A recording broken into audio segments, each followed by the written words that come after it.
Let me get this straight. Lady Parfait is going to act as bait to lure Hildur out of the palace into the gates.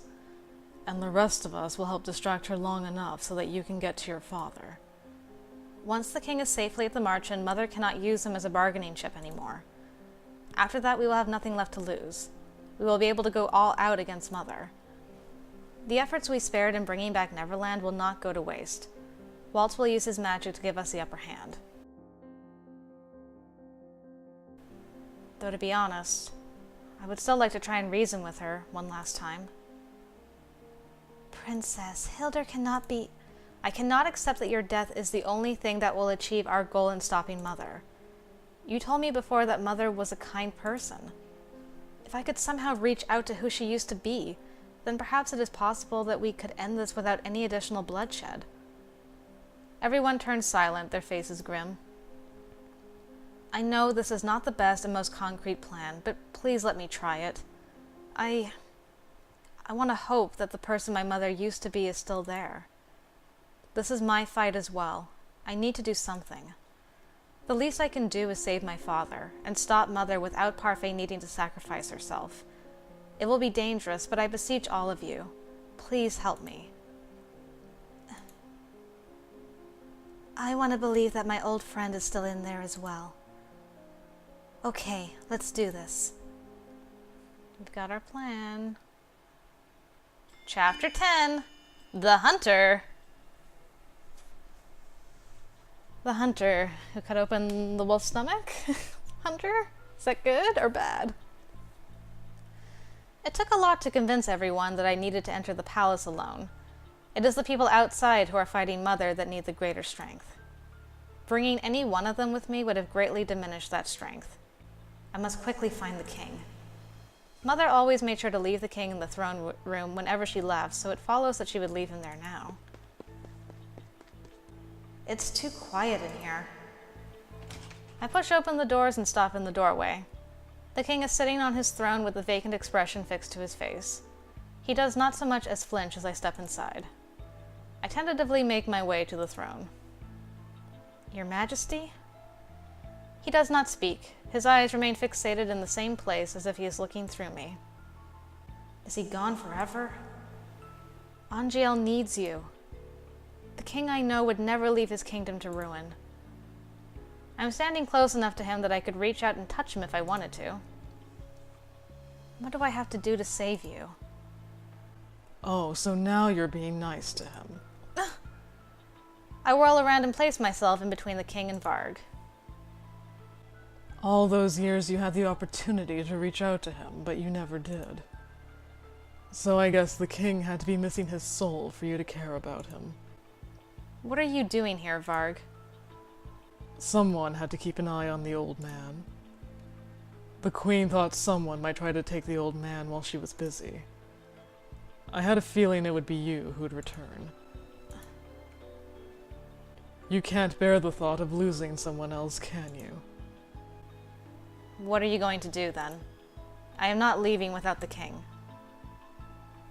Varg is silent as he makes his way toward me. I'm not entirely sure how I'm going to stop him, but I will not move. I cannot let him take the king, and I will not succumb to his threats. Is he still gonna stand with us, or did Mithras manage to fix him? It is at that moment, just as he is about to reach out to me, that he suddenly drops to his knees and puts a hand to his chest, his expression pained. I just need a little more time. What is happening to him? He manages to talk to me through gritted teeth. You shouldn't have come here alone, especially not with the big bad wolf here. It's my job to destroy you, you know. He flashes me a wicked grin, but the expression is shockingly short-lived. It is replaced by a soft smile. But this big bad wolf can't do that. You can't destroy a person you've fallen in love with. How are you in love with me? Varg looks at me, amused. How? Blame Fritz. This was never meant to happen, but I can't help feelings that were there from the get-go. The queen wasn't pleased with your knight, so she tried to erase him forever. But he hung on. He was pretty sure that if you could be strong, so could he. He looks up at me with such sadness, I actually feel guilt stir within me, and I'm not entirely sure why. Because you feel bad that he's got to disappear too. I don't think Fritz could ever deserve you. Deserve me? But he's more worthy of you than I will ever be. I'm nothing more than a moth drawn to your fire. I can only ever be burned by you. Maybe Fritz will have better luck. Shadows begin to gather around Varg's feet and start to slowly swirl up the length of his body. Does that mean Fritz is coming back? I know that this is the only thing you would ever want from me. I just wanted to tell you how I felt. Just that. Gods know that Fritz is incapable. But he is capable of one thing. He's a good hunter. He defeated me, fair and square, to save Little Red, and now I have no choice but to step aside. So Fritz has overpowered Varg. Try to miss me, Princess. Think about me every now and then. That would be enough. Varg, what are you... Goodbye, my princess. He smiles at me, his cocky grin faded into a gentle smile. The shadows cloak him fully, making him little less than a silhouette. Goodbye, Varg. I'll always remember you. You're my love. Sorry, Fritz. I like you, but Varg stole my heart. I keep myself firmly positioned in front of my father. The darkness eventually dissipates, and there, standing in the moonlight, is a familiar face. Fritz? I'm back. I look at him with bleary eyes. I'm sorry for taking so long, Princess. I am running before I even realize my feet are moving. I am overwhelmed with so many emotions, none of which I can even put a name to in this moment. I know only that I am happy, so happy Fritz is back. Whoa! You had to be the one to kiss him. 'Cause gods know that boy is not capable. I throw my arms around his neck and kiss him. Fritz pulls his arms around my waist, pulling me closer. Aw. There we go. There's the two of you. This is him. This is Fritz's heartbeat, his scent, his warmth. He came back to me. Thoughts whirl through my foggy head. I step away from him ever so slightly, suddenly aware of the heat in my cheeks. Wait, did I just kiss Fritz? I cannot bring myself to move away from his grasp, but I suddenly cannot bring myself to look up at him either. Why did I just... Fritz's gentle laugh brings me back to my senses. Though it is hard to parse the feelings inside of me, I can at least be certain that I love the smile he is giving me right now. Oh, he's blushing. This feels like a dream. It does. And not just because of what happened, but because Fritz is here. Really here. Fritz leans forward to slowly brush a strand of hair away from my face. My heart pounds in my chest at the subtle touch. Once again, my mind is reeling with considerations. If the princess says it isn't a dream, then it must be real because I trust her with all my heart. I thought I'd lost you for good. I do not flinch away when Fritz pulls me closer so that I am resting against his chest. But how did this happen? Did you overwhelm Varg? Varg erased himself. He's like, I have no chance. Ugh. He wanted her to be happy so much that he erased himself. How is that possible? He's always had that ability, but he's never had any reason to consider using it before. Then why now? Because he cared for you. My love for you is so strong it must have affected him too. You love me? Varg said the same thing, and he blamed Fritz. So it is true? Fritz smiles, and I feel his warmth spread inside me like sunshine. Always, Lucette. Well, this is quite the scandal. And there's Mithras behind those columns again, waiting for the scandals. Ugh. Fritz moves to stand in front of me. My queen is not going to be pleased. If my curse was so weak that even Sir Fitzgerald could break it, I do not think that I am safe from her wrath. But I believe her disappointment in me will be second to the disappointment she feels for you. After all, you chose a lowly knight. How dare you? Princess. I stopped short at Fritz's tone. You have an important task, don't you? The king. But Mithras, trust me. Fritz releases my hand to pull out his sword, sinking easily into a ready stance. I'll protect you. You think you could possibly prevail over me? Now, when you have no cane, no power at all. Don't make me laugh. Fritz strikes, his slash quick and clean, taking Mithras by surprise. Fritz manages to cut his sword through his shoulder. I mean, Jurian took off your arm, almost, so don't be so cocky, man. Mithras hisses as he clutches his bleeding shoulder. The hatred is bright in his eyes. As Fritz rushes Mithras, I run toward the king. You think a mere swordsman can best one of the queen's apprentices? I'd be more wary if I were you, Sir Mithras. I approach the king, who has yet to move from his spot. What do I do? How can I possibly move him? I need to wake him up. But how? Your Majesty, I have been selfish. I was always so concerned with my own feelings and my own pain. I reach out a trembling hand and set it atop one of his hands. Call him father. It'll help. Now I realize you were trying to help. It may have been lackluster, but you genuinely tried. I have been so unfair to you, just like Mother was. I do not know if words are enough to make up for what I have done, but I am sorry. I'm sorry for being so cruel to you. Please, I need you. I stare hard into my father's eyes, but there is no movement, no recognition. I dip my head in mourning and bite my lip as I try to think of another way to save him. Whoa.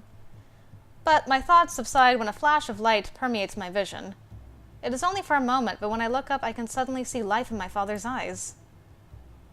Lucette? Your Majesty! I reach out to hug him and he wraps his arms around me. I feel like I've been asleep for a long time. And then I heard your voice.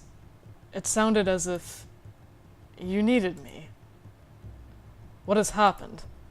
He eyes the motion behind me and raises his eyebrows. He attempts to stand, but his knees shake and buckle.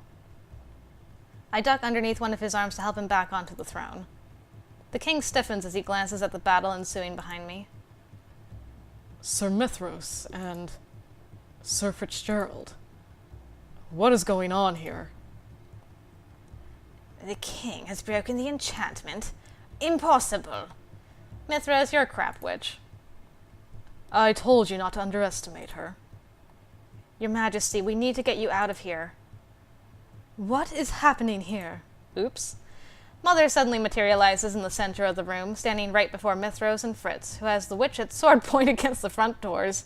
You came at a bad time, Mom. But Mother is not alone. Mother has Parfait in a tight grip, but the moment I call her name, she releases her, and Parfait tumbles to the floor. Crimson stains her dress. Gosh darn it, Mother. Parfait, you're bleeding! Parfait does not move to acknowledge me. Faye would not let go, so I had to bring her with me. Not that it matters. What did you do to her? Where are the others? They retreated like cowards, persistent things.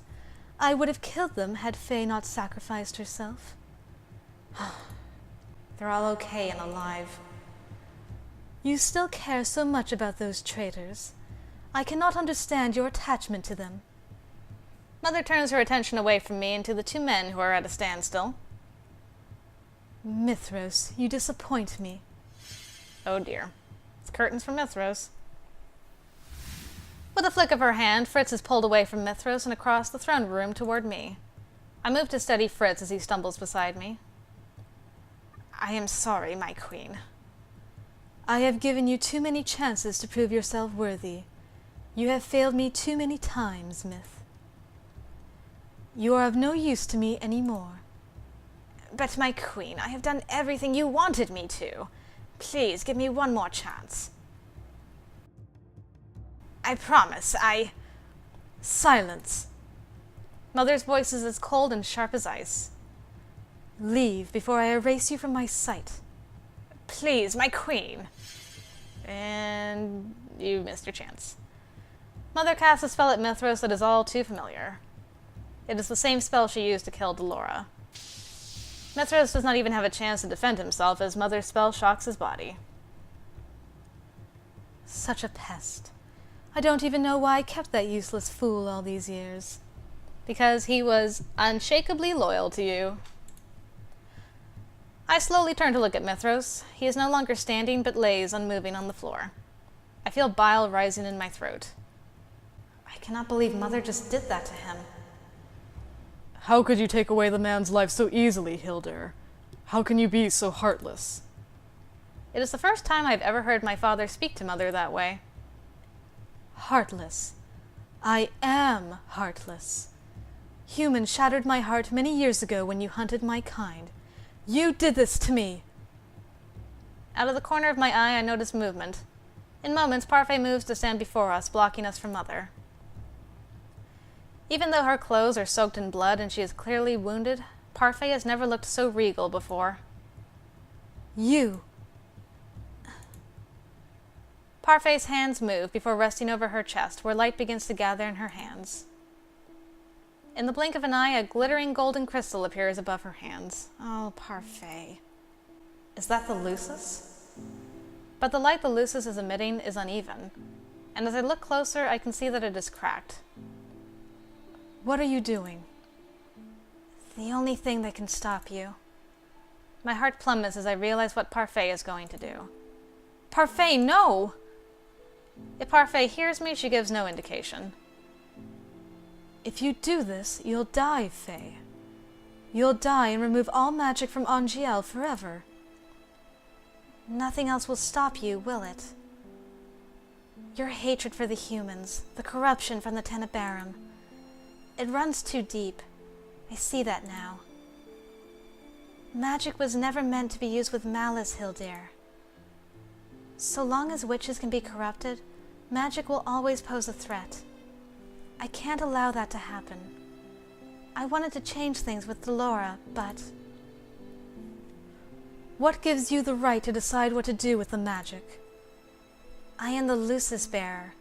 I have a responsibility to maintain balance. But I see now that there can be no balance when the crystalline exists.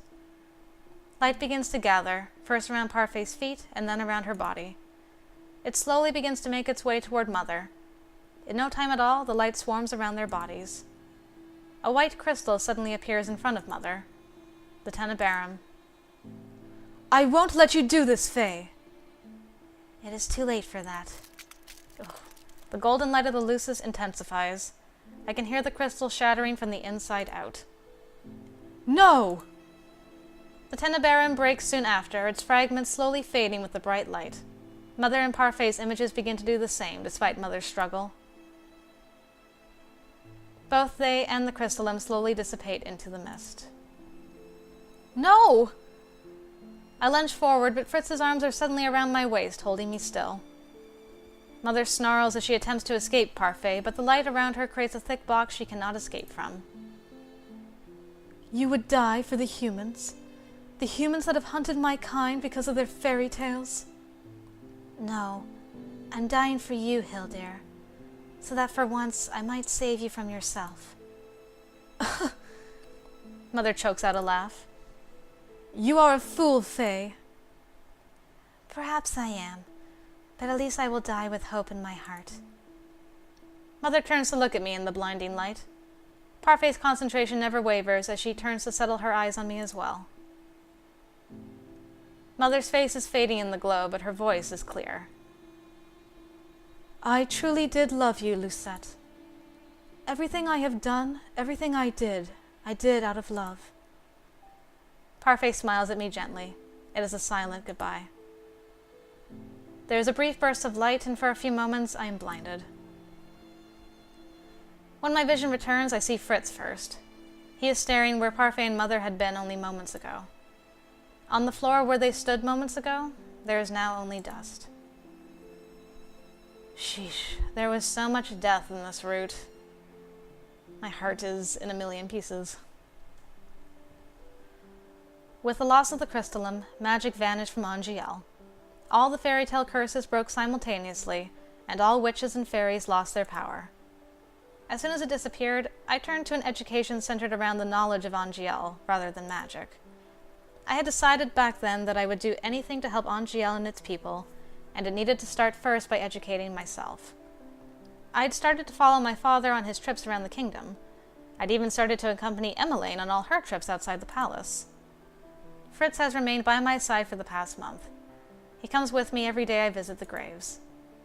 Carefully, so as not to disturb the flowers Jurian had left earlier, I leaned down to place my lilies by each gravestone.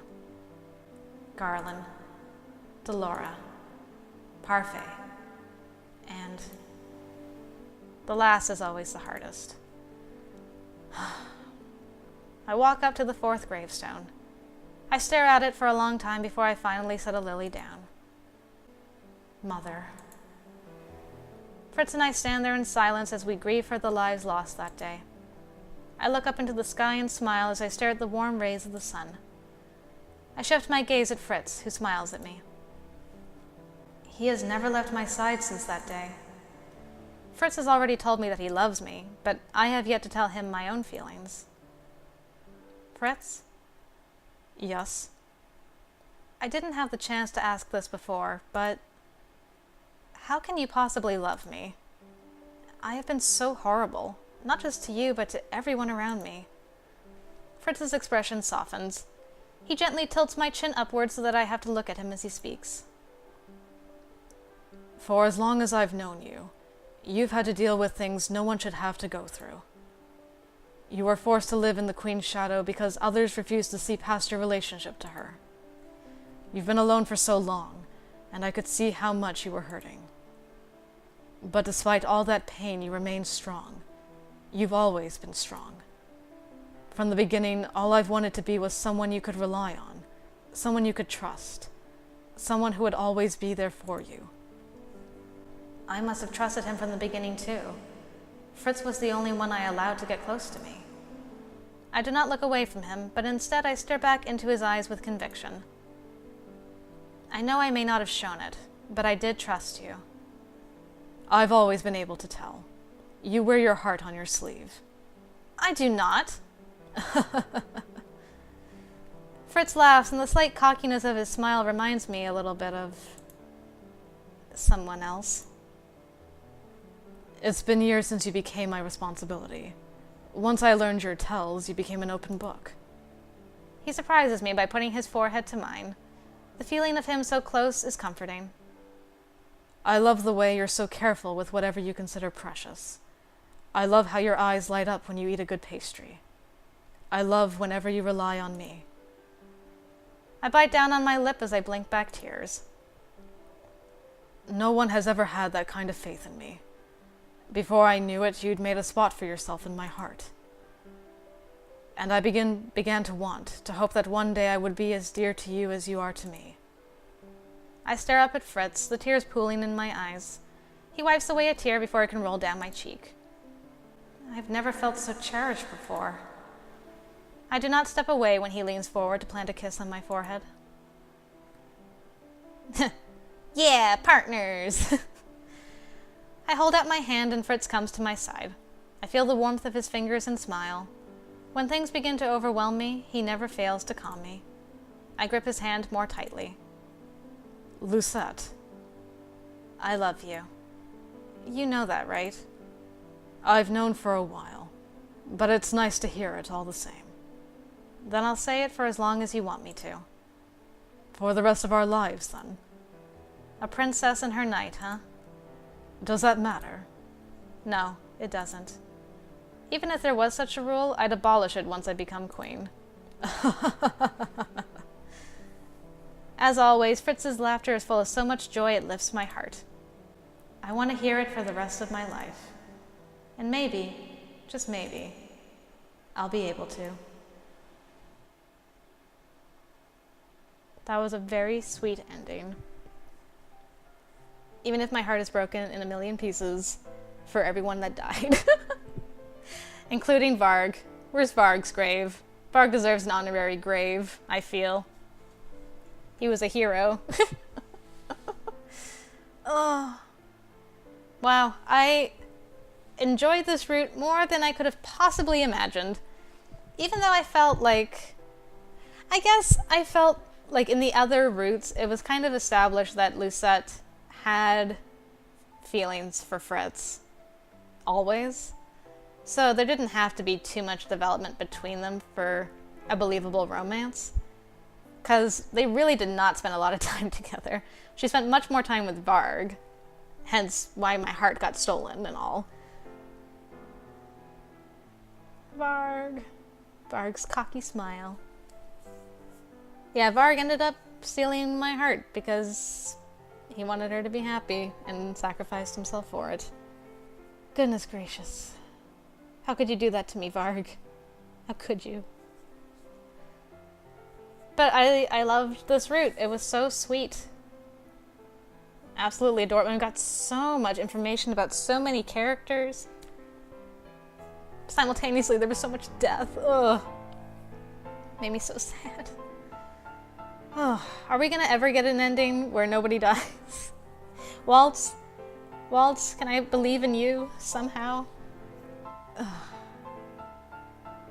Because otherwise, Rod's ending is like the happiest because the only person who dies is Mithras, and I'm completely fine with that. Oh, wow. We're almost getting to the end of this game, though. It's so crazy. What a ride. Bravo. Clap for the Fritz Varg route. It was so good. I wonder what other epiphanies we'll have in the next route. Maybe we can actually save Mother. Wouldn't that be nice? Mother could have a redemption arc. If she truly loved Lucette. Could we believe? Could we believe in miracles? Red Hood. See my picture. There he is. Looking down. The only one who's looking up so far is Rumple. My hopeful doctor.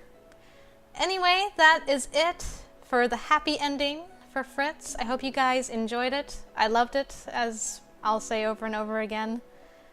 There is a bad ending to do, and I swear if Varg dies, I will cry a million tears and have to be buried alongside him because that'll be the end of me. Ugh. Which is probably going to happen because all these sweet boys have died so far. So, if you would like to lend me your strength and join me over there for that bad ending, I hope I will see you there, guys. Thanks again for watching, and as always, I'll see you later.